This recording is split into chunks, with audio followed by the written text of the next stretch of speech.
لو، یہی تمہاری تعبیر ہے، یہی تمہاری تعبیر ہے۔ حضور نے یہودی سے گھوڑا خریدا، مبیع پسند، سمن طے ہو گئے۔ سرکار نے فرمایا بائے اور مشتری کا مسئلہ ہے، فرمایا میں گھر سے پیسے بیچتا ہوں، گھوڑا میری طرف روانہ کر دینا۔ سرکار تشریف لے گئے، یہودی کسی کے ہیں ہی نہیں۔ اس کو ایک اور بندہ ملا، اس نے کہا میں تمہیں دگنے دام دوں گا، ان کو نہ دینا، یہ مجھے دے دو۔ حضور واپس تشریف لائے، فرمایا سمن تمہارے، مبیع ہمارے حوالے کرو۔ وہ کہنے لگا کب آپ نے گھوڑا خریدا، کہاں خریدا، کون سا گھوڑا؟ حضور نے فرمایا ابھی خریدا ہے۔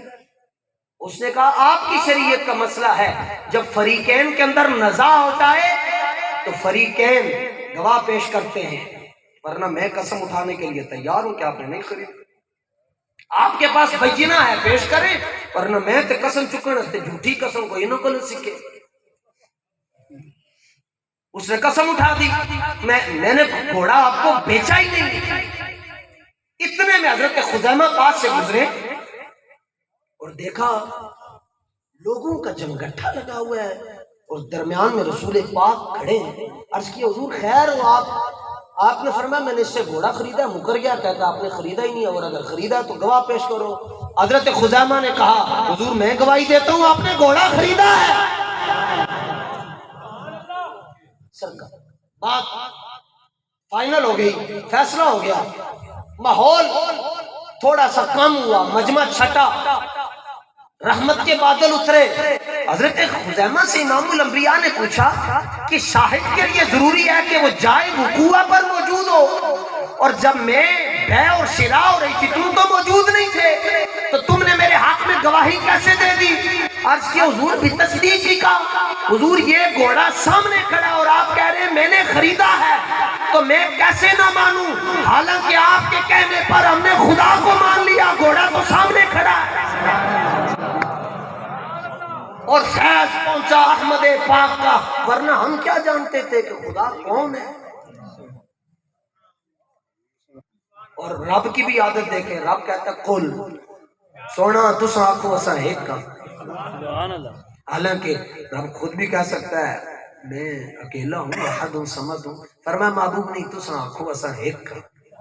سارے نبیاں کیا کہ رب ایک کے تے نبیوں کو انہوں نے امتیاں نے پوچھا سونا دلیل دیو، سارے نے کیا سمعنا من جبریل، اصل جبریل کو سنے ہیں کہ او ایک کے۔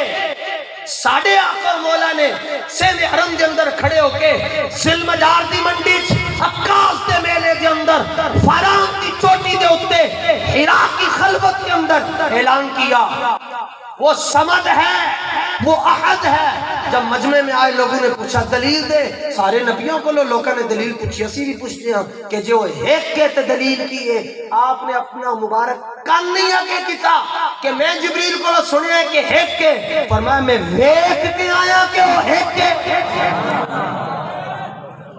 میں تکیا ہے رائیت ربی، میں تکیا ہے وہ ایک کے، باقی سب نے سن کر مانا۔ حضور فرماتے میں دیکھ کے آیا ہوں، میں دیکھ کے آیا۔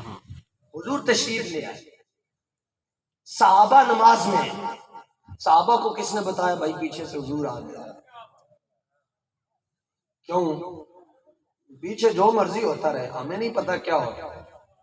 اور اللہ اللہ اللہ اللہ، صحابہ کو کس نے بتایا کہ حدیث کے لفظ ہیں جا رسول اللہ، حضور آگے، صحابہ کو کس نے بتایا؟ میرا خیال ہے صرف جس کو کسی فقیر کی بد دعا نہ لگی ہو اس کے لیے مسئلہ سمجھنا مشکل نہیں ہے۔ پڑھے شمائل کی تمام کتب پڑھے، تمام، اور بالخصوص شمائل ترمذی پڑھے۔ بات کی میں بات نہیں کرتا، بعد والے تو امام ابن جوزی تو وہ ہے 3.5 لاکھ حدیثیں زبانی یاد ہیں، اور 1 لاکھ بندے کو اپنے کلمہ پڑھایا، اور کلمہ پتہ ہے کیسے پڑھایا؟